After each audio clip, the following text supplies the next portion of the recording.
une CENI qui fonctionne et des élections à des coûts compatibles avec les ressources de notre pays.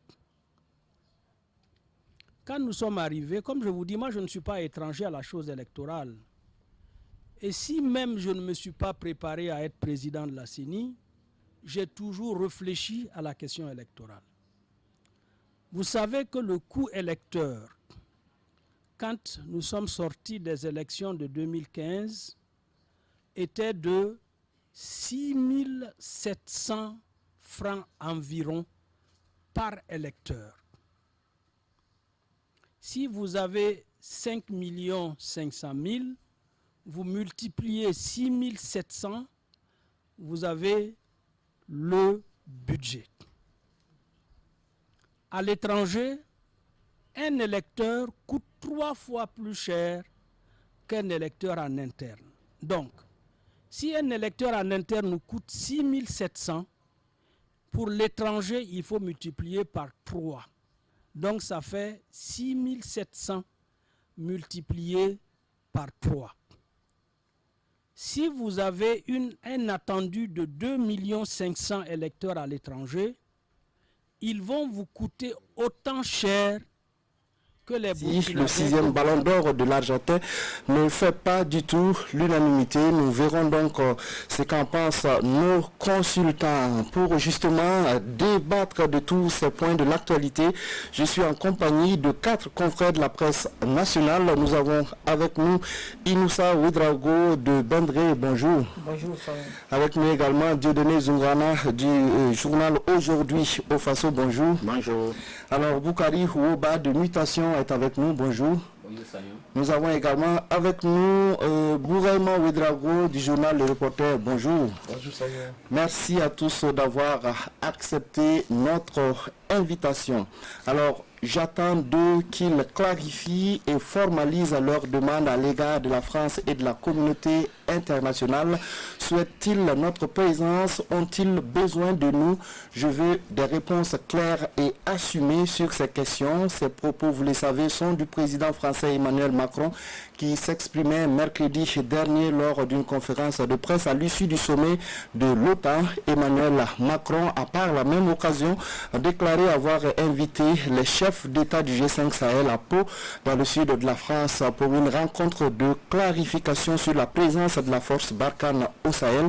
Alors c'est une actualité que vous avez certainement suivie. Comment analysez-vous cette sortie du président français et surtout l'initiative de cette rencontre de clarification? Dieudonné.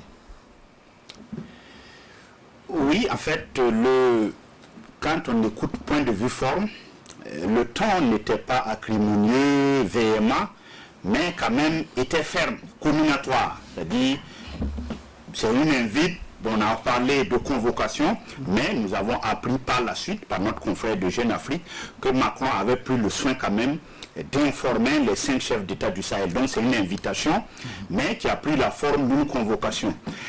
Est-ce qu'il faut répéter après Stephen Smith, un ancien collaborateur de Libération qui avait dit à l'époque que le précaré français a cessé d'exister? Ça c'était à Brazzaville après l'intervention de l'opération Pélican. Est-ce qu'il faut se dire qu'après le 16 décembre, le précaré français va cesser d'exister? On n'en sait pas. Mais je pense que de tout le temps, les présidents français ont été soucieux de l'opinion concernant les OPEX, c'est-à-dire les opérations extérieures.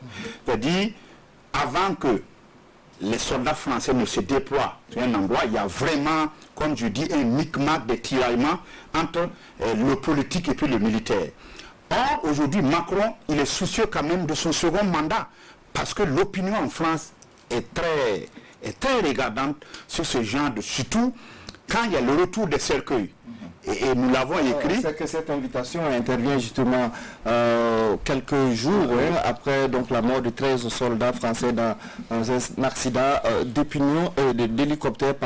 Alors, c'est une invitation qui intervient également au lendemain donc, de quelques manifestations que certains ont qualifiées en tout cas d'anti-français, notamment au Mali et au Burkina. Oui, parce que il vous souviendra aussi qu'en 2008, après la mort de 10 soldats en Afghanistan, ce sont des fantômes qui ont hanté le quinquennat de Nicolas Sarkozy. Donc Macron sait aussi que les 13 tués dans le crash du Liptako-Gourmand vont hanter son quinquennat. Et bien sûr, il dévante les choses. Mais en même temps aussi, il sait que ici, les griefs que les Africains brandissent ne sont pas quand même, ne comptent pas pour du beurre. Bon, on aura le temps de revenir sur ça, mais de tout le temps, on va revenir. Il y a eu beaucoup d'opérations où la France a été prise à partie. Nous aurons le temps d'y revenir. Oui, Ouba, comment vous voyez cette rencontre? Est-ce que vous pensez déjà que les chefs d'État africains vont pouvoir aller dire ce qu'ils pensent réellement donc, de cette présence française dans le Sahel? Déjà sur la forme, hein, on peut toujours polémiquer là-dessus. Ont-ils été informés à l'avance, oui ou non? Moi, j'ai cru qu'ils n'avaient pas été informés à l'avance quand je m'en tiens à ce que le président de Faso lui-même a eu comme réaction la nuit même après l'annonce de cette invitation ou de cette convocation. J'ai eu l'impression qu'il n'avait pas été invité auparavant. Et malheureusement, à ce jour, je crois qu'il est le seul à avoir réagi. On ne sait pas exactement ce que pensent les autres chefs d'État. S'ils avaient aussi eu l'information à l'avance ou bien s'ils l'ont tous appris comme nous. Il y a ça. Maintenant, est-ce qu'ils vont pouvoir dire au président français ce qu'il pense, si on s'en tient à ce que le président Roch-Marc Christian Kaboré a déclaré, ça va être une rencontre de vérité, parce qu'ils disent qu'ils vont aller discuter franchement, ils laissent entendre qu'eux aussi ils ont des choses à dire à la France et que certainement ils vont écouter le président français, mais eux aussi ils auront des choses à dire. Mais je dis toujours, il y a beaucoup de réserves du fait que les autres chefs d'État ne se sont pas encore exprimés.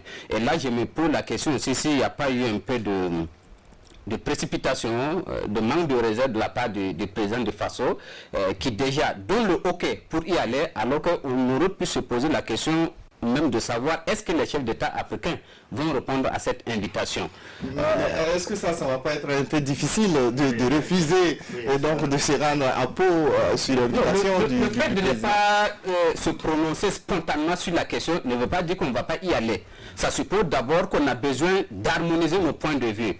Il a invité 5 chefs d'État. En même temps, c'est une organisation qui l'a invité. Et le président de Faso, il a l'avantage d'être quand même le président aujourd'hui en exercice de cette organisation. Donc le fait d'avoir déjà donné le temps, si je suppose que cela n'avait pas été préparé avec ses pairs des autres pays, pour moi ça pose quand même un petit problème. Mais est-ce que ça ne veut pas dire également que les États africains ont des choses également à dire sur l'opération ou la force Barkhane dans le Sahel? Tout à fait, c'est le débat depuis un certain moment.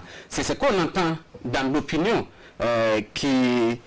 qui fait voir qu'apparemment les Français sont là et ne donnent pas le maximum, le meilleur d'eux en tout cas pour nous amener à faire face au terrorisme, à l'insécurité d'une manière générale. Donc il y a ces récriminations et le président français le dit lors justement de cette conférence de presse qu'au-delà de cette opinion donc, qui vient d'en bas, il y a même des hommes politiques, des responsables qui de plus en plus emboîtent la même trompette que les populations et c'est avéré. On a vu au Mali des députés, on a vu au Niger également des députés, peut-être au Burkina, on n'a pas forcément vu la question posée frontalement à l'Assemblée nationale, mais il y a des propos qui avaient été attribués entre-temps à notre ministre de la Défense pour une interview qu'il aura accordée en Afrique du Sud. Donc véritablement, ça montre que nous avons des suspicions vis-à-vis donc de cette coopération française et je trouve que Pau est une opportunité. Je pense que tout ceci, on aurait été dans la même position que Nicolas du nom de Macron, qu'on n'aurait pas pu faire l'économie de cette rencontre de clarification. Depuis un certain moment, vu ce qui s'est dit, pour moi, il était nécessaire de tenir cette rencontre de clarification. Maintenant, dans la forme, on peut toujours en discuter. Oui, alors, Bourema, est-ce que vous pensez également que c'était nécessaire justement de tenir cette rencontre pour se dire, entre griffes, la vérité comme on l'entend? Nécessaire, oui. Mais est-ce qu'il appartenait à Macron de convoquer les chefs d'État africains pour clarifier, ou il appartenait aux chefs d'État africains de prendre l'initiative, puisqu'il semble effectivement aussi que dans nos pays, il y a quand même des griefs contre la France et sa présence dans le Sahel, parce que Il vous souviendra déjà de la sortie il a dit, du ministre de la Défense du Burkina Faso, du ministre de la Communication au sorti du Conseil des ministres, effectivement, lorsque les Quai d'Orsay a coloré toute la carte du Burkina en orange et en rouge. Il vous souvient aussi de la sortie du président nigérien par rapport à Kidal. Il vous souvient également aussi des sorties d'Idriss Déby. Donc il y a un début de révolte justement au niveau africain par rapport effectivement à l'attitude. Moi je parle même pas, c'est pas forcément la présence des forces balkanes qui pose problème. C'est l'attitude et l'attitude de la France de façon générale. Ça dit, est-ce que ces forces-là, leur présence, est-ce qu'ils ne font pas le service minimum?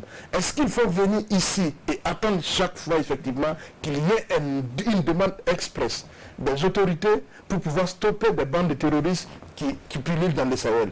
Ou bien est-ce qu'il faut un mandat clair à l'opération Barkhane de la part de différents gouvernements burkinabés que chaque fois, pour leur dire que chaque fois qu'il y a un mouvement, effectivement, vous pouvez intervenir. Tout cela, effectivement, nécessite clarification. Maintenant, la question de fond, c'est comme je le répète, de mon point de vue, il n'appartenait pas à Macron de le faire et de la manière dont il l'a fait. Parce que Macron voudrait effectivement ridiculiser le chef d'État, il voudrait nous mettre effectivement dans une position effectivement où effectivement nous sommes une sous-préfecture de la France qui ne se serait pas pris autrement.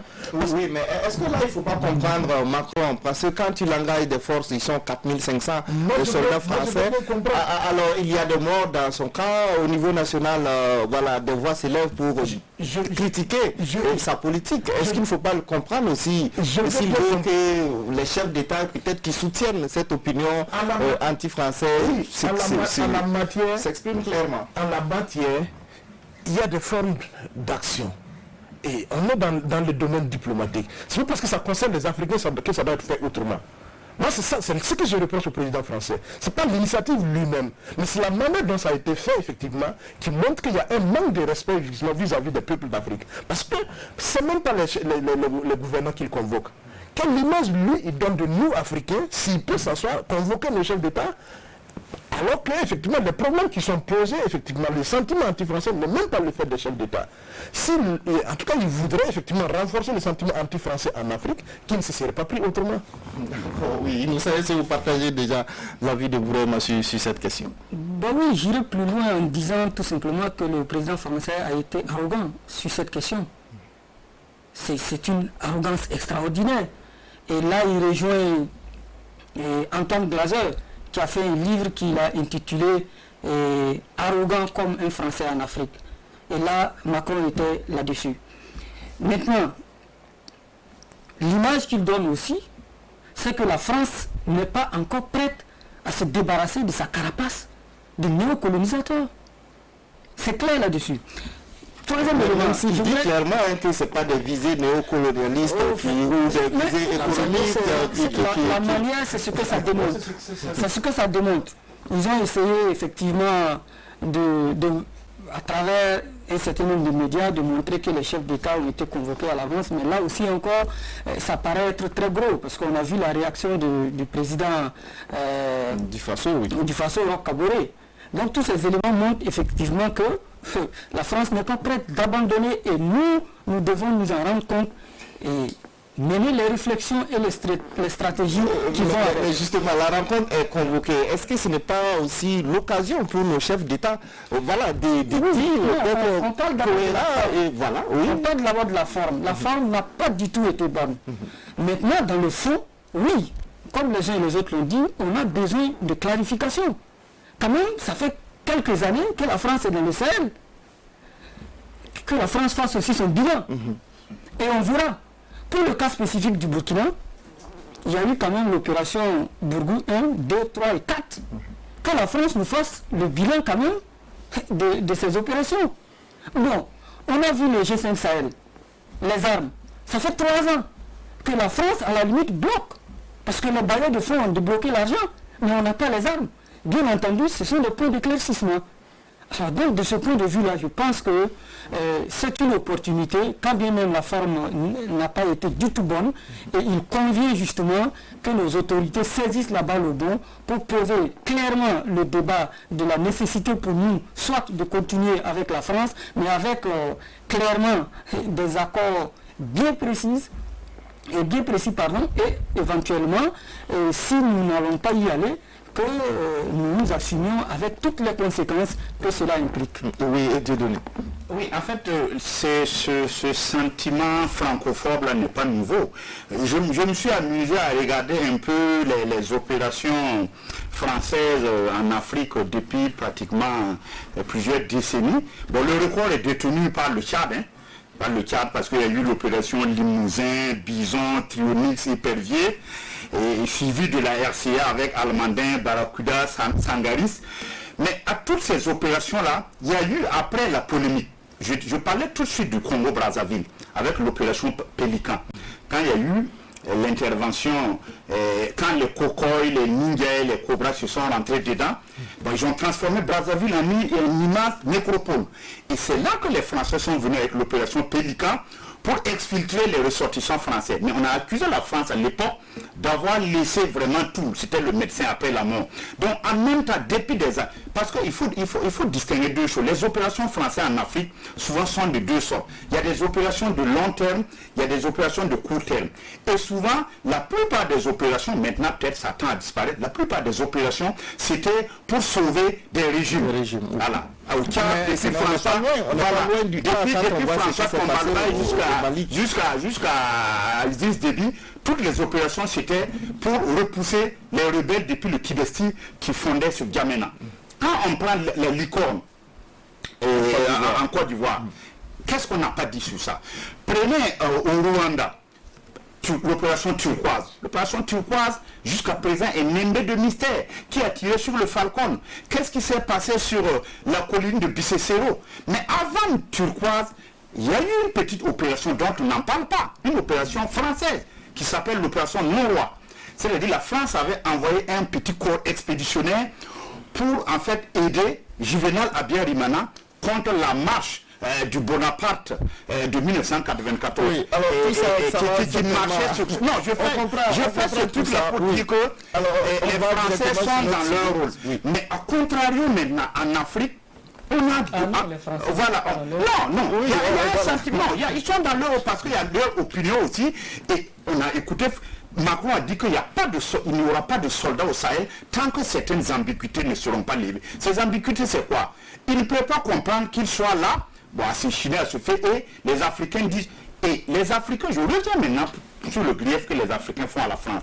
Si on prend le cas du Burkina, les Burkinabés ne comprennent pas qu'avec leurs drones, leurs mirages et tout, souvent on a une centaine de terroristes qui font sur des casernements et nos gars ne sont pas informés. Il y a par exemple ça, le survol des aéronefs. L'autre jour vers l'Est. Ça, par exemple, c'est des actes que les Burkinabés ne comprennent pas. Si on va au Mali, Bourema le disait tantôt, Kidal, prenons le cas de Kidal. Les Français disent que c'est pour protéger une communauté, les Ifora contre les Intala, que sinon il y aura vraiment une guerre civile. Mais aujourd'hui, Kidal, c'est un État dans un État. Voilà autant de zones d'ombre qu'il faudra éclaircir le 16 décembre et chacun, c'est vraiment, nous avons titré dans notre éditorial que justement les chefs d'État vont à Canossa, c'est-à-dire ils vont aller s'expliquer et on va claircir. Est-ce qu'on veut que Barkhane reste oui ou non en Afrique? C'est ça le vrai problème. Après cette rencontre du 16, là, les choses vont changer. Est-ce qu'on va sentir véritablement les choses changer sur le terrain? Mais il faut bien que les choses changent. Et il faut que les choses changent enfin dans le sens des intérêts des Africains. Et c'est la mission effectivement que nos chefs d'État doivent avoir enfin, pour une fois effectivement qu'ils ont l'occasion de montrer qu'ils sont des chefs d'État, qu'ils ont des peuples qu'ils conduisent, qui conduisent la destinée du peuple, tout comme Macron lui conduit la destinée du peuple français. Ils ont l'intérêt, ils ont l'obligation aujourd'hui cette fois-ci enfin de dire que nous, chefs d'État du G5 Sahel, nous sommes venus pour défendre les intérêts des peuples du G5, des pays composant le G5 Sahel. Et en ce moment-là, il appartiendra justement à la France de clarifier sa position. Si nous sommes là avec Barkhane, c'est pour est-ce qu'effectivement, quelles sont et ils vont préciser aussi les demandes vis-à-vis de Barkhane. Pour qu'effectivement, si effectivement ils doivent intervenir, ça va être fait dans tel cas, dans telle ou telle situation. Deuxième chose, si le G5 Sahel lui-même, c'est l'occasion effectivement de régler la question du G5 Sahel. Parce que justement, la mise en place du dispositif du G5 pose un problème en donnant un rôle central à la France quant à la gestion des questions de l'armement. Il va falloir effectivement que, parce que beaucoup de chefs d'État disent, ou en tout cas beaucoup de gouvernements disent, que si on est en retard justement dans le déblocage de cette situation, c'est la faute de la France. C'est l'occasion effectivement de clarifier cette situation aussi. Donc, pour nous, en fait, la clarification, c'est pas pour que les chefs d'État aillent s'arrêter pour dire oui, nous voulons le Balkan. C'est pour dire à la France, voilà ce dont nous avons besoin, voilà ce que nous attendons de la France aussi. Oui, on va écouter Woba sur la question. Est-ce que ce n'est pas une occasion, hein, je l'ai dit, peut-être aller un peu plus loin, comme en 58, hein, voilà, voulez-vous, oui ou non, l'indépendance? Est-ce que ce n'est pas l'occasion pour les chefs d'État de dire, bon écoutez, nous allons prendre en main les questions de défense de façon souveraine? C'est pratiquement la même situation. Mais là, vous posez la question, par exemple, est-ce que les choses vont changer? Moi, je dis les choses ne vont pas changer. Si les choses vont changer, il faut déjà que les chefs d'État commencent par refuser d'aller à cette rencontre-là, dans la forme actuelle.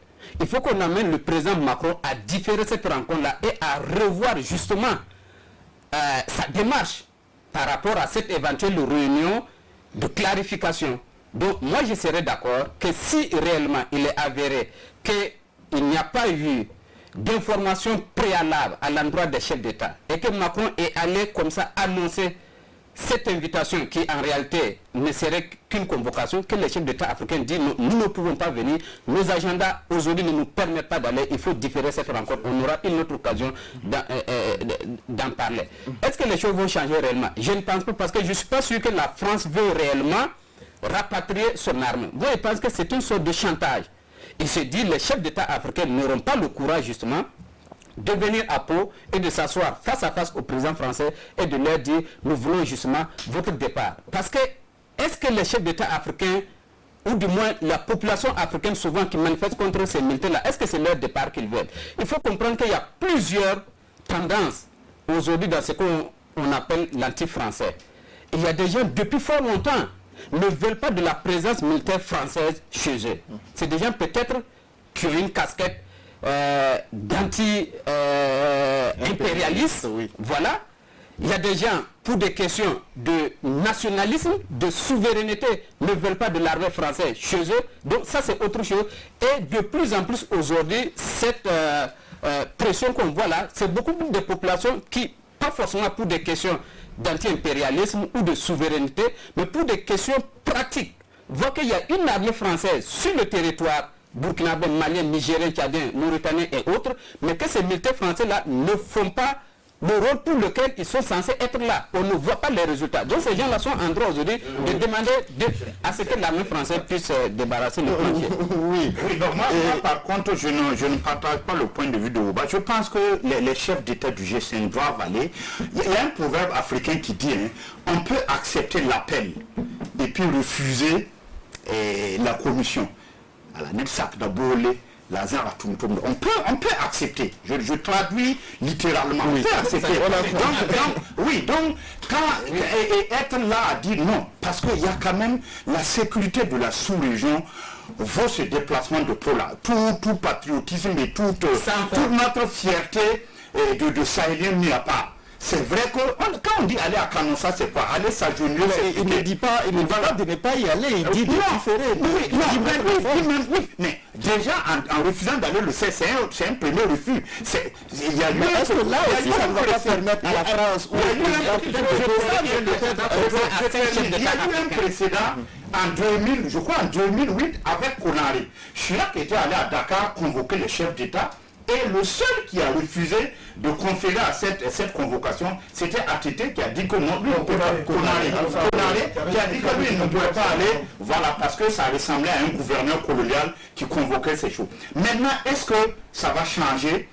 Si ça doit changer, il faut d'abord qu'on clarifie les choses. Mais je pense qu'à l'instant, à l'heure actuelle, tout vraiment, comme je dis, tout patriotisme mis à part, les Africains ont toujours besoin de Barkhane parce que nos armées actuelles là ne peuvent pas faire face au terrorisme. On ne peut pas vaincre ce terrorisme. Mais là, il faut vraiment voir le modèle. Et Macron l'a dit, on va revoir la stratégie de déploiement les modalités de cette intervention. Je crois que c'est l'occasion vraiment de discuter de tout et de voir comment on va continuer cette coopération sécuritaire. Mais dire qu'il faut que ça sert, parce que pour si que la d'abord forme les n'y choses est pas, je doute fort que dans le fond, on puisse se comprendre. Oui, la forme n'y est pas. le fond en Si on est d'accord mais que la pour le forme n'y est moment, pas, il faut déjà pour le répondre. moment, on a bien compris pour le moment, la position on ne peut sur pas la se passer question. de Barkhane. On a compris. clair. Est-ce que, voilà, justement pour cette question, est-ce qu'il ne faut pas un début à quelque chose? Est-ce que ce n'est pas une perche tendue, voilà, pour les 5 d'aller sur cette indépendance militaire? Voilà. Est-ce qu'on ne va pas justement aller dire, bon écoutez, nous on décide à partir d'aujourd'hui de prendre notre destin en main sur le plan militaire, même si ça va être difficile certainement. Je pense qu'il est évident qu'il faut qu'à un moment donné, on accepte de nous assumer avec toutes les conséquences qui vont avec. Parce que continuer à dire oui, nous n'avons pas des militaires. Je disais tout à l'heure qu'il faut que la France fasse le bilan de l'opération Bourgou 1, 2, 3 et 4. On verra. Dire aujourd'hui que nos militaires, nous n'avons pas une armée suffisamment capable de lutter contre le terrorisme, moi je ne sais pas d'où Dieudonné tient ces informations. Au nom de quoi? La preuve, les résultats sur le terrain. Non, Je n'ai pas dit que c'est la preuve. Je l'ai dit qu'il faut que nous nous assumions. C'est vrai que nous avons des difficultés. Le Burkina seul même. Oui, pas le Burkina seul. Moi, je parle de l'ensemble du G5 Sahel. Ne peut pas, le Burkina ne peut pas. La France non plus ne peut pas. Je dis, il faut que nous nous assumions en tant que peuple. 5 pays du G5 Sahel qui se mettent ensemble, qui ne sont pas capables de lutter contre le terrorisme. Je dis, il y a des questions à se poser. Est-ce que c'est parce que nos armées sont incapables véritablement de lutter contre ce terrorisme-là? Non, le problème est ailleurs. Et c'est ça qu'il faut chercher. Et deuxièmement, on a posé la question de la liberté. Oui, on peut dire à la France que nous ne voulons plus de l'armée française ici, mais avec toutes les conséquences qui vont avec, comme je l'ai dit, est-ce que nous sommes prêts, nos populations sont prêtes à aller dans ce sens-là? Si c'est le cas, évidemment, nos autorités, nous les obligerons à y aller. Mais je pense qu'à ce stade, il y a nécessairement au niveau du Burkina, en tout cas, un débat à poser, non seulement avec l'opposition, mais aussi avec les acteurs de la société civile et l'ensemble de ces intellectuels et de ces leaders d'opinion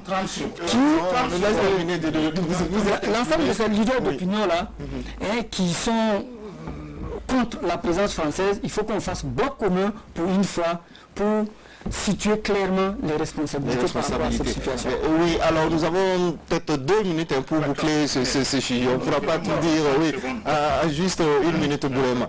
Très rapidement, ce qu'on oublie aussi, c'est que, en fait, la position de Macron, en réalité aussi, et la proposition de Macron, c'est plus pour son opinion publique française et non pour nous. Il s'en fout, et il se fout éperdument de ce que nous pensons. Parce qu'en fait, c'est pour son opinion, et Macron se préoccupe de ça, de sa réélection. Qu'il mette les formes nous concernant, il s'en fout, c'est pas le premier, c'est le dernier, c'est le cadet de ses soucis. Ce qui l'intéresse aujourd'hui, c'est comment faire en sorte que les 13 cadavres ramenés du Sahel en France n'empoisonnent pas ou ne compromettent pas, n'empoisonnent pas son mandat et compromettent sa réélection. C'est ça là où il est. Maintenant, est-ce que nous, en tant que nos chefs d'État, doivent accompagner Macron dans ses préoccupations électoralistes? Parce qu'il faut qu'on sorte de cette logique-là. Parce que la logique, ce qui se joue dans cette affaire du 16 décembre, ce n'est ni l'avenir d'Israël, ce n'est ni l'avenir de nos pays, c'est l'avenir de Macron et de sa réélection qui se joue. Ce n'est pas que la réélection de Macron qui est en jeu, c'est les intérêts français au Sahel, en Afrique d'une manière générale, qui sont en jeu aussi à travers cette présence militaire française, si elle doit continuer ou bien si elle doit cesser. C'est de ça aussi il est question. Et je dis encore, la forme là, elle est tellement importante. Maintenant, est-ce que si les chefs d'État africains se retrouvent là-bas le sait et disent non, on ne veut plus de l'armée française chez nous, est-ce que le lendemain 17, l'armée française doit faire ses valiers? C'est ce qui s'est passé en 58 en Guinée. Dès qu'on a dit non, on a ramassé tout et puis la Guinée s'est retrouvée comme ça. Non, on a été biberonné pendant combien d'années? Si bien que la rupture, elle est carrément difficile. Et d'aucuns pensent qu'elle est impossible, mais elle est possible. Mais elle doit se préparer. Regardez le Brexit. Depuis combien de temps maintenant, le Royaume-Uni a demandé à sortir de l'Union européenne. Ça ne s'est pas fait au lendemain. Et jusqu'aujourd'hui, il y a des tractations. Donc si le 16 décembre est un point de départ pour le rapatriement des troupes françaises donc du Sahel, ça doit être un processus. Et chaque pays, le bloc du G5 et la France doivent pouvoir ensemble tracer un agenda qui, je ne sais pas pendant combien de temps on doit mettre en œuvre cet agenda-là pour qu'il fasse des Je veux poursuivre avec ce que a dit Younous. Effectivement, si solution il y a et que cette solution doit être basée sur les armées africaines, on peut prendre le cas de la Mauritanie. La Mauritanie aujourd'hui, quoi qu'on dise, c'est vrai qu'elle est dans le G5, mais vous voyez qu'aujourd'hui la Mauritanie, il n'y a pas d'attentats terroristes depuis pratiquement plus d'une dizaine d'années. Comment cette Mauritanie a fait? Je crois que le G5 doit s'inspirer justement du cas mauritanien pour pouvoir vraiment contrer les choses. Et, je le redis, il faut qu'on associe l'Algérie dans cette recherche de solutions. Parce que jusqu'à présent, c'est France, Sahel. L'Algérie est un maillon fondamental dans le puzzle de la lutte contre le terrorisme au Sahel. Si on n'associe pas l'Algérie, ça va toujours être difficile. D'accord. Bon, c'est votre point de vue. On va continuer avec d'autres points pour boucler donc les points inscrits à l'ordre du jour de cette émission. On va parler justement de ce congrès extraordinaire du CDP tenu hier samedi 7 décembre à Ouagadougou, un congrès extraordinaire sur la levée des sanctions prises par le congrès extraordinaire du 22 septembre 2019, conformément donc aux orientations du président d'honneur et fondateur du parti. Justement, est-ce que vous pensez que ce congrès va permettre au parti de tourner la page de la crise et donc de retrouver son unité et sa cohésion? Inoussa. Ça serait l'idéal pour le CDP, que ce soit un nouveau départ. Mais évidemment, au regard de la profondeur des blessures, je me demande si un seul congrès extraordinaire peut permettre de tourner définitivement cette page-là. Il convient en tout cas que ce parti politique qui réclame à corps et à cri la réconciliation nationale puisse au sein même de son groupe pouvoir faire cette réconciliation-là avant véritablement de le demander au niveau national. S'ils y parviennent vraiment, ce serait tant mieux pour eux, parce que cette bataille-là au sein de ce parti ne peut pas évidemment leur permettre de remplir leurs ambitions qui est de gagner la présidentielle de 2020. Mais dans tous les cas, je pense que on a compris à travers tout cela que le président Compaoré a toujours une main mise sur le parti et que, quoi qu'on dise, son aura pèse toujours et qu'il est écouté. Espérons donc que ce congrès extraordinaire-là puisse être le début de la réconciliation des militants et des cadres de ce parti-là, parce que si au CDP il y a des maladies, évidemment cela peut contaminer l'ensemble de la société. Donc pourvu qu'il y ait la paix, et c'est l'ensemble du Burkina qui gagne. Alors pour un congrès qui devait être celui de l'unité et de la cohésion, on a vu que les sanctionnés, au nombre de 27, il n'y avait aucun donc à ce congrès. Est-ce que ça ne pose pas de questions? On se demande, mais finalement, pourquoi il n'y était pas? Mais pourquoi il n'y était pas? Je ne saurais le dire. Je suppose que le Congrès devrait les réintégrer d'abord avant qu'ils puissent dans la forme. En fait, il devrait être réintégré avant de pouvoir être présent effectivement au niveau des instances du parti. En fait, c'est la compréhension que moi j'ai eue par rapport à leur absence. Mais le président du parti a dit que les cartes d'invitation, en tout cas des lettres d'invitation, ont été adressées à ces militants. Mais ça, c'était la deuxième partie de mon intervention. Oui. Maintenant, le CDP effectivement confirme qu'il est le CDP et que le CDP ne peut pas fonctionner sans Blaise Compaoré. Pour que ça fonctionne, il faut qu'il y ait le bâton de Blaise qui réunit tout le monde, même s'ils ne s'aiment pas. Au moins, c'est à Blaise Compaoré qui les réunit, c'est l'élément fédérateur. Malheureusement, aujourd'hui, Eddy n'est pas Blaise Compaoré, Mamadi Kouanda n'est pas Blaise Compaoré, les autres ne sont pas Blaise Compaoré. Donc, du coup, quand le chat n'est pas là, les souris dansent. Donc, du coup, Blaise Compaoré n'est pas là, chacun fait ce qu'il veut. Jusqu'au jour où lui-même, il se rend compte que ça va dans tous les sens, et puis il siffle la fin de la réclamation, comme ça arrive avec les sanctions. Donc, pour faire sérieux, j'ai dit, il faut que Ce qui se passe au CDP, c'est à l'image un peu de cette classe politique vieillissante et incapable de réfléchir au-delà de leurs propres intérêts. Parce que ce qui se joue au niveau du CDP, en réalité, c'est en miniature ce qui se joue au sein de la classe politique de façon générale. Et ces acteurs-là, les Burkinabés doivent tirer les leçons. On n'a pas encore de parti politique digne de ce nom au Burkina Faso. On n'a que des groupuscules qui se réunissent au cours des intérêts et de quelques individus. Et quand ces individus ne se s'entendent plus, il n'y a plus de parti.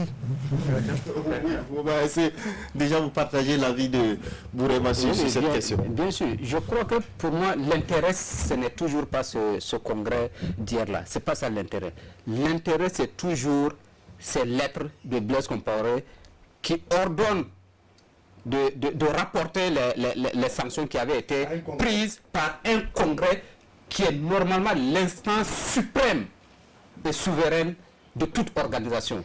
Donc on a compris par là qu'au CDP, il y a le congrès et au-dessus du congrès, il y a Blaise Compaoré. Et moi j'ai dit, c'est aux antipodes de toute démocratie. Oui, mais Blaise Compaoré reste le fondateur du parti. Militant de il est le président d'honneur du parti. Donc s'il y a des différences, s'il y a des difficultés, je rappelle on peut se référer à lui. La petite fille et la fille ont chassé le père du parti dans le Front National. Oui, qui est devenu l'Assemblée nationale. Exactement. Blaise Compaoré ne pouvait pas fonder le CDP à lui tout seul. Exactement. Un parti politique se crée par des individus. Vous savez, moi j'ai dit, ce qui se passe au CDP là, c'est suffisamment grave. C'est antidémocratique. C'est même anticonstitutionnel. Et c'est contre en réalité la charte des partis politiques. Si on lit clairement, on interdit chez nous de créer des partis sur la base ethnique, sur la base régionaliste et tout ce que vous voulez sous forme d'identité. Mais si on a un parti politique qui en réalité est fondé sur la base d'un individu. Bon, on ne pourra pas dire ça comme ça. On ne pourra pas dire ça comme ça. Mais vous voulez qu'on dise ça comme ça? Il y a quand même... C'est le même congrès du CDP. Il y a un congrès du CDP qui a décidé que seul Blaise Compaoré valide le candidat du CDP. On va y revenir. Vous comprenez ça? C'est-à-dire que ce n'est pas le congrès qui décide de quel candidat. Mais ça peut être de façon consensuelle si les militants décident ainsi. Il n'y a aucun consensus lorsqu'on dit que c'est tel individu qui doit valider une candidature. D'accord, oui, Dieudonné voudrait réagir. Oui, je pense que Blaise a convoqué ce congrès pour rapporter parce que justement les textes, la Bible du parti permet, puisque Blaise à lui tout seul, selon les statuts du parti, peut convoquer un congrès. Donc il a usé de cette prérogative. C'est ça que j'ai Voilà donc, ouais, en usant, non, mais c'est son droit. Maintenant qu'on ne soit pas d'accord ou non, mais il a la loi avec lui. Maintenant, bon, qu'un parti soit vraiment adossé à un individu, bon, qu'est-ce que vous voulez? Et ce parti en tire les conséquences. Mais je pense qu'au-delà de ce congrès, pour respecter les zoukas du père fondateur, tout, il y a une sorte de théâtre d'ombre. Je l'ai écrit il y a quelques semaines de cela. Je pense qu'il y a une guerre feutrée qui va en 2020 frontale entre Blaise et puis d'autres personnes. Je pense qu'il y a deux camps. Il y a un camp qui veut retirer le CDP pour pouvoir peser sur l'échiquier national, dont je tairai pour le moment les noms, parce que je n'ai pas encore les preuves formelles. Et il y a Blaise qui a compris que son avenir politique, pour ne pas dire son avenir tout court, dépend de ces CDP-là. Et il est en train d'activer ce levier. Même son retour au Burkina va dépendre justement de l'identité de celui qui va cornaquer le CDP à la présidentielle de 2020. Donc il y a un théâtre d'ombre actuellement qui est en train de se jouer, chacun voulant en fait s'emparer du CDP pour pouvoir, parce que en lame de fond, c'est qui va être le candidat du CDP en 2020. Justement, c'est ça le vrai cette problème. question, Voilà. justement, lors de ce congrès, ça a été dit que ça va être fait avant donc, le 31 janvier donc, 2020. Est-ce que vous pensez en tout cas que ce parti pourra avoir un consensus sur cette question? Avant de répondre à cette question, il y a quand même une falsification de l'histoire. Oban en a parlé. Une falsification de l'histoire que le CDP est en train ou en tout cas c'est l'idée actuelle le raconte, et Blaise Compaoré lui-même qui qui est dramatique et grave. Blaise Compaoré n'est pas le fondateur du CDP, il est l'un des fondateurs du CDP. Moi je me rappelle que le CDP, la création du CDP, il y avait eu une fusion entre une partie de la CNPP-PSD en son temps, de Jean-Emmanuel Tapsoba, si je ne me trompe pas du nom, d'autres personnes comme le Rochma Kissan Kaboré, les Simon Compaoré, les Salif Diallo, qui sont tous des fondateurs du CDP. Maintenant, je ne vais pas faire la bagarre à leur place. Mais nous, en tant qu'observateurs, quand même, nous avons un devoir de vérité vis-à-vis de ceux qui nous regardent. Que le CDP veut faire de Blaise Compaoré de Dieu, à ce grand évident du MPP, de l'ODPMT, donc à ce grand rassemblement. Il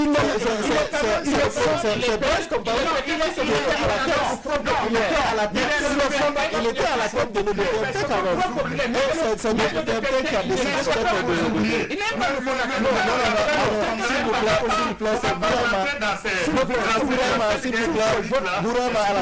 Je fais cette observation, c'est mon opinion, ça n'engage que moi.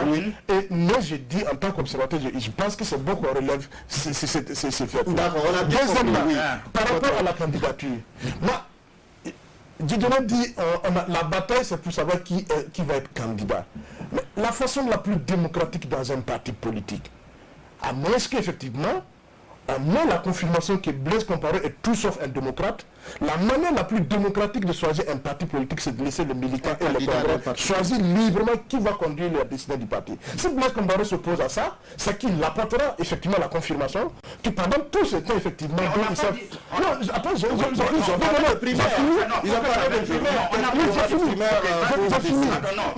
fini,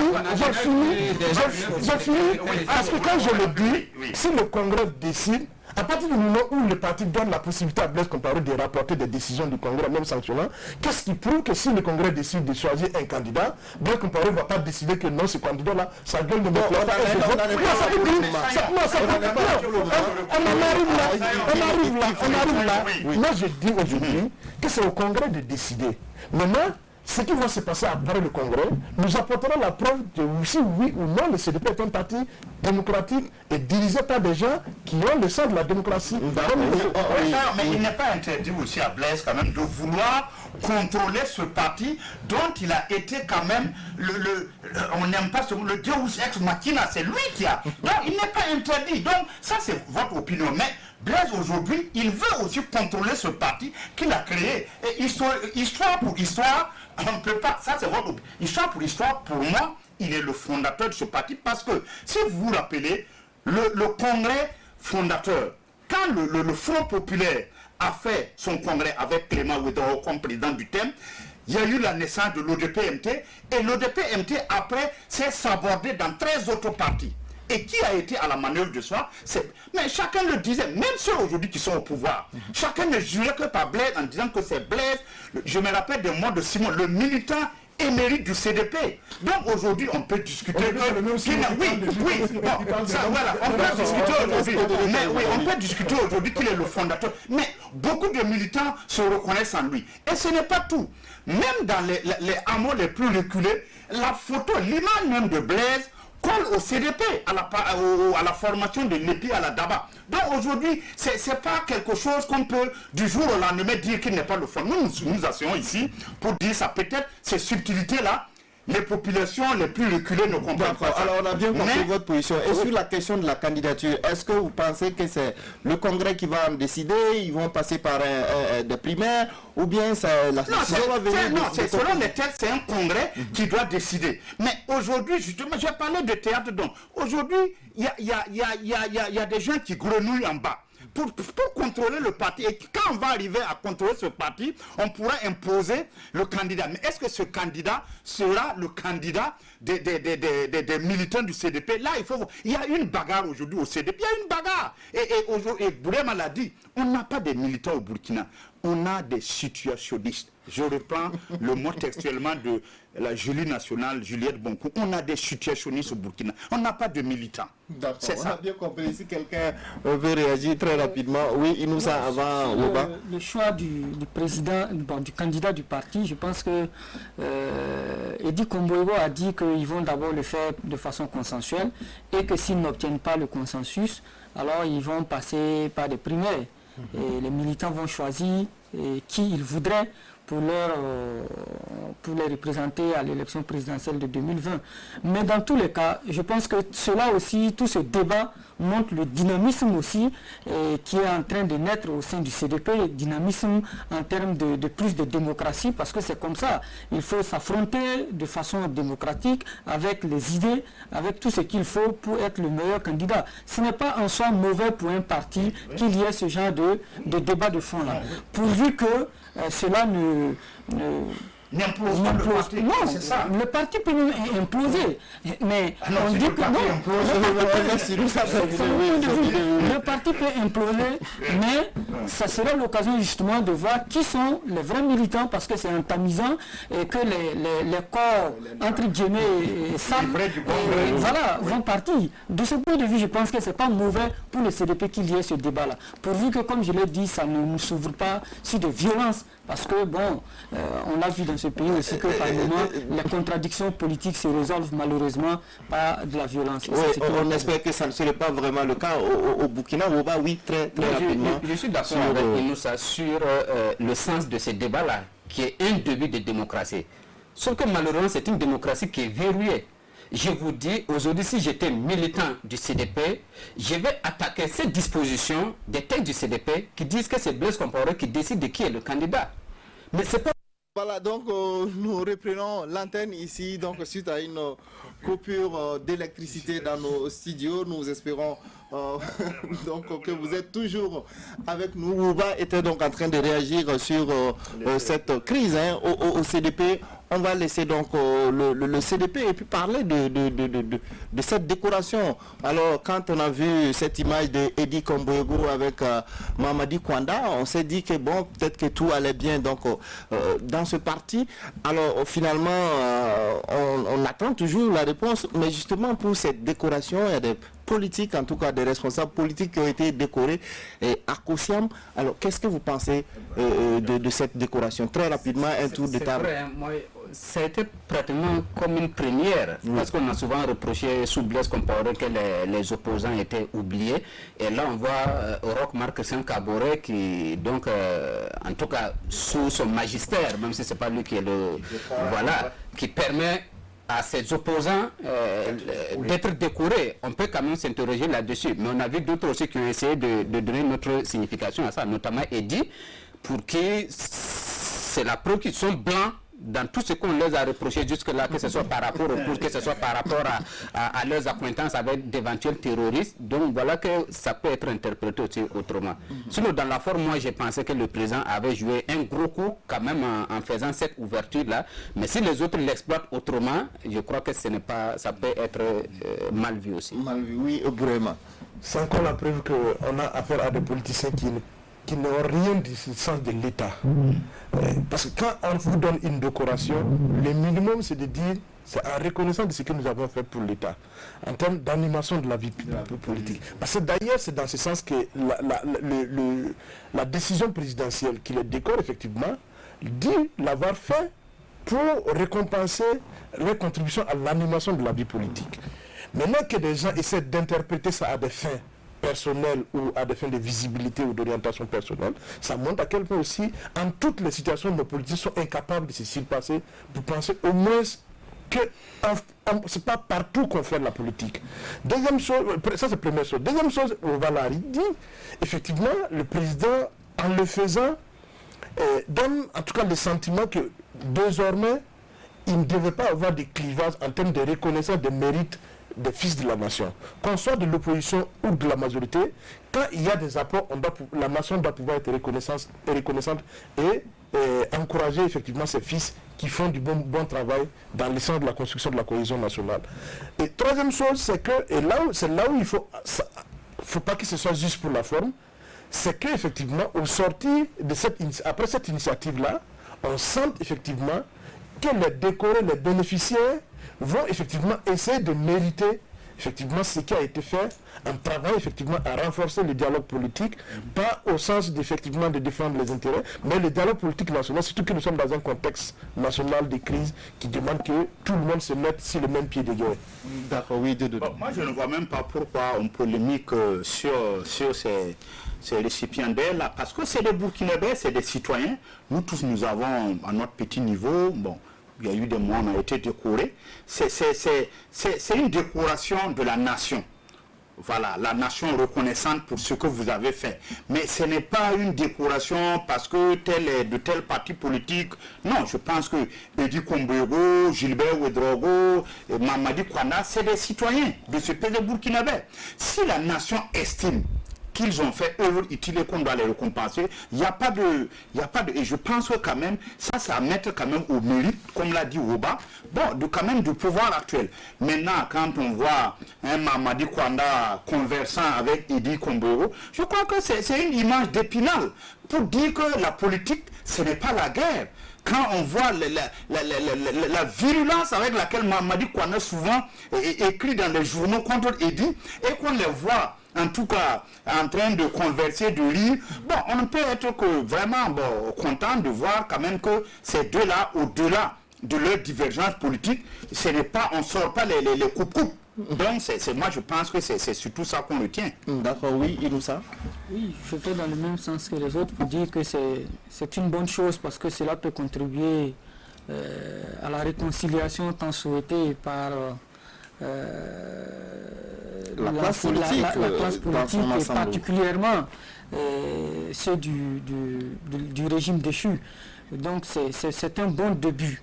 Et pourvu qu'il soit compris dans ce sens-là et que les uns et les autres travaillent surtout à aller dans le sens de la réconciliation, mais surtout de la réconciliation basée sur le triptyque vérité et justice avant la réconciliation. D'accord. Alors, on va prendre nos 5 minutes que nous avons perdues juste pour discuter donc du troisième sujet. Donc, on parlait tout de suite de la distinction des politiques. On passe à la distinction des meilleurs sportifs, notamment dans le football. L'actualité en la matière a été dominée cette semaine donc par l'attribution du Ballon d'Or, et c'est l'Argentin Lionel Messi qui a été sacré pour la 6e fois devant le Néerlandais Virgil van Dijk, Cristiano Ronaldo et le Sénégalais donc Sadio Mané. Depuis donc l'annonce du Ballon d'Or 2019, il y a eu beaucoup de polémiques. Alors pensez-vous que Messi mérite de remporter le Ballon d'Or 2019 au regard de ses performances et donc des performances des autres candidats? Oba. C'est moi. Si le Ballon d'Or continue d'être présenté comme il est actuellement, je crois que ça va toujours être Messi ou Cristiano, et que même peut-être ce qui s'est passé l'année dernière n'était qu'une parenthèse, à savoir le fait que Modric l'avait remporté. Parce que j'ai l'impression que chaque fois on regarde en fait les performances offensives de buteurs de X ou de Y pour le distinguer. Il y a une petite vidéo peut-être qui est passée inaperçue. Lorsqu'on attendait maintenant le classement des 4 derniers du podium, il y a une petite vidéo qu'on présentait. J'ai suivi donc la cérémonie en direct, et dans la vidéo on montrait Messi en train de marquer un but, on montrait Cristiano en train de marquer un but, on montrait Mané en train de marquer un but, et je vois qu'on montre Virgil en train de marquer un but. Je me suis posé la question, est-ce qu'il est dans le palmarès pour ses performances de buteur ou bien en tant que défenseur central? C'était un défenseur. Et on a montré quelqu'un qui a fait 65 matchs sans avoir été dribblé. Un individu comme ça, il a stoppé des buts, il a enrayé des occasions de but. Il faut le montrer dans son rôle et non pas dans un rôle de buteur, même si lui arrive de marquer souvent. Donc, on prend un défenseur pour aller comparer à des attaquants, et on met tout le monde justement dans cette bulle-là, que c'est le fait de marquer des buts qui mérite d'être récompensé. Et là, c'est tout à fait normal que le monsieur n'ait pas pu détrôner Messi, parce que dans tous les cas, Messi détient ce record-là quand même de maximum de buts marqués. L'autre aspect, c'est certainement le positionnement de Mané qui fait jaser. on peut bien penser que Mané ne puisse pas remporter le ballon d'or. Mais être quatrième quand même, je crois que ça nous amène à nous interroger sur la façon dont ces votes-là se passent. Justement, il y a des gens qui disent Messi ne méritait pas en tout cas ce ballon d'or vu ses performances. On le qualifie des joueurs d'un seul club en dehors de Barça. On ne le voit pas briller à l'équipe nationale, on ne le voit pas remporter la Ligue des Champions. Il n'a eu que donc le championnat national espagnol, malgré ses performances, en tout cas comparé donc à un Sadio Mané donc qui a été co-meilleur buteur de la Première Ligue, vainqueur de la Ligue des Champions, finaliste de la CAN, mais c'est pas suffisant. Mais qui était le jury? Je pense que c'est des journalistes, non? Oui, c'est des journalistes qui étaient le jury. Et vous avez vu même que même les Africains n'ont pas voté Sadio Mané. Bon, c'est pour vous dire que, en tout cas, les Européens ont encore de beaux jours en matière de ballon, parce que c'est quoi? Nous, on est un peu frustrés parce que depuis Georges Weah, en tout cas, il n'y a pas un Africain du continent qui a étraîné ce titre-là. Et on pensait que quand même pour ce coup-ci, avec Sadio, bon, c'était... Mais vu son classement, mais qui l'a classé comme ça? Même les Africains n'ont pas voté Sadio. Donc on est un peu frustrés. Moi, je pensais même à un Diouk, le nommé Diouk, là, qui peut-être cette année allait détourner. Mais je pense qu'il y a des canaux. Il y a des canaux, peut-être que les Africains peuvent ne pas être d'accord. Vous avez parlé du palmarès en tant que buteur, mais il y a aussi le comportement. Bon, et il y a un certain nombre de subtilités qui rentrent en ligne de compte que nous, les Africains, bon, peut-être qu'on n'est pas sensible à ça, mais moi, j'ai la conviction que tôt ou tard, si Sadio continue dans cette lancée, bon, en tout cas, on aura un autre Georges Weah d'ici les prochaines années. D'accord, oui, vraiment. Oui. En fait, comme on le dit, c'est ceux qui élisent. On peut être frustré, effectivement, mais on peut s'interroger, effectivement, si, effectivement, l'objectivité du corps électoral pour ce ballon d'or. Parce que la question de fond qu'on se pose, effectivement... des gens se demandent s'il n'y a pas de lobby, justement, exactement, c'est la question de c'est ce que je voulais dire. Parce que quand on regarde, si on fait le cumul Messi et Ronaldo, ça va faire 11 ballons d'or.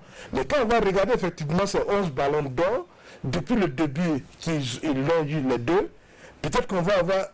Il y a des années où on a pensé effectivement que le ballon d'or devrait aller à Iniesta.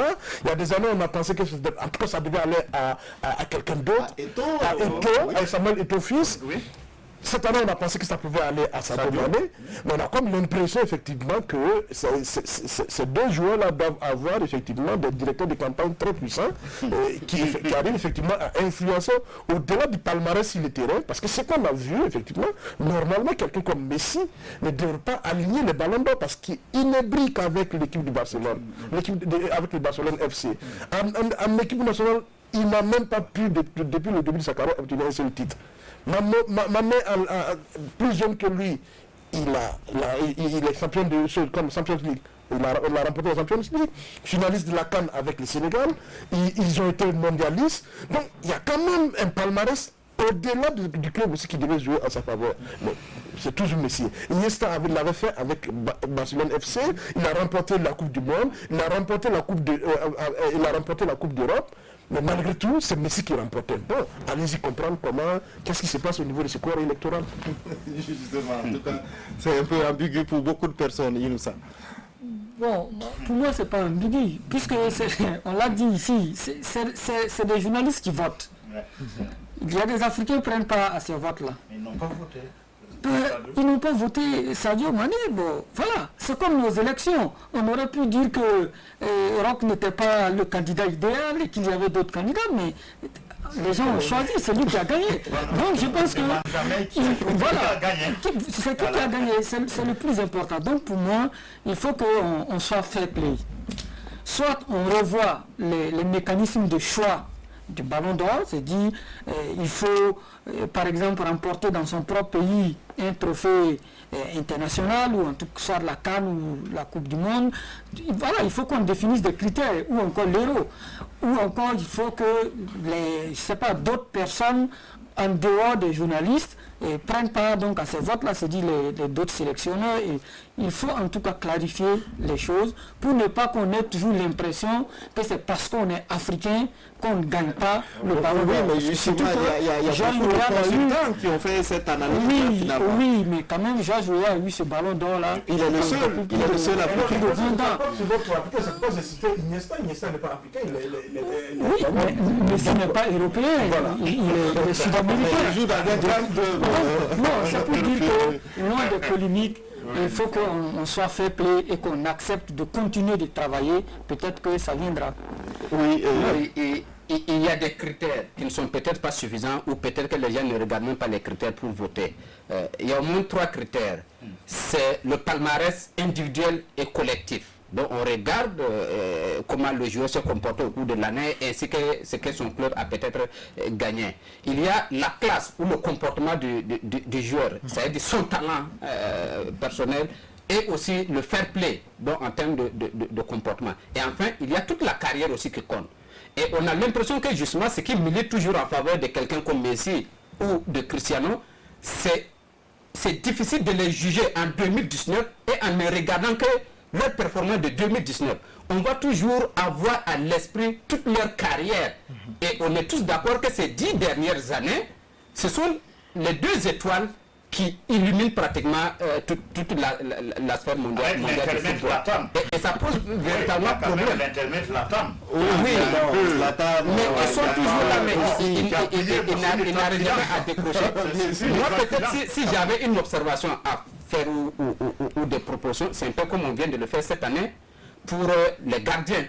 On a créé une catégorie donc qui récompense quand même le meilleur gardien avec un trophée, le trophée Yacine. Je pense que c'est une très bonne chose. De la même manière, tant que les attaquants vont rester dans la même classe, dans la même compétition du genre, moi je pense qu'il faut avoir plusieurs ballons d'or. Depuis Cannavaro, je pense que ça va être difficile aujourd'hui pour un défenseur de venir décrocher le ballon d'or. Sinon cette année, je pense bien que le monsieur de Liverpool méritait véritablement. Oui, parce que moi, je ne suis pas en train de parler pour Mané. Je pense que peut-être Mané n'aurait pas dû être 4e, il aurait pu être 2e ou 3e. Mais pour moi, le ballon d'or, c'était Virgile. Justement, si on demandait à chacun de dire celui à qui, en tout cas, il allait attribuer le ballon d'or. Oui, Bourema. Pour moi, c'est... Boukari, c'est Virgile. Non, moi je l'aurais attribué à Mané. Sadio Mané. Inoussa. Oui, Sadio Mané. Sadio Mané. Oui. Sadio Mané. Donc, le ballon d'or en tout cas de l'émission Débat de presse, c'est Sadio Mané, on peut le dire aussi. En tout cas, merci à tous pour vos différentes contributions à cette émission. Merci à vous également de votre fidélité. Nous vous présentons en tout cas toutes nos excuses pour le retard à l'allumage et pour le problème technique survenu au cours de cette émission. Malgré tout, en tout cas, merci de votre fidélité. On se retrouve dimanche prochain. Si Dieu le veut. Je représente très rapidement mes invités sur ce plateau. J'étais donc avec Boukari Woba de Mutation, Bourema Ouedraogo du reporter, Inoussa Ouedraogo de Bendré et Dieudonné Zungwana de Aujourd'hui au Faso. Passez d'excellents moments en compagnie de nos programmes.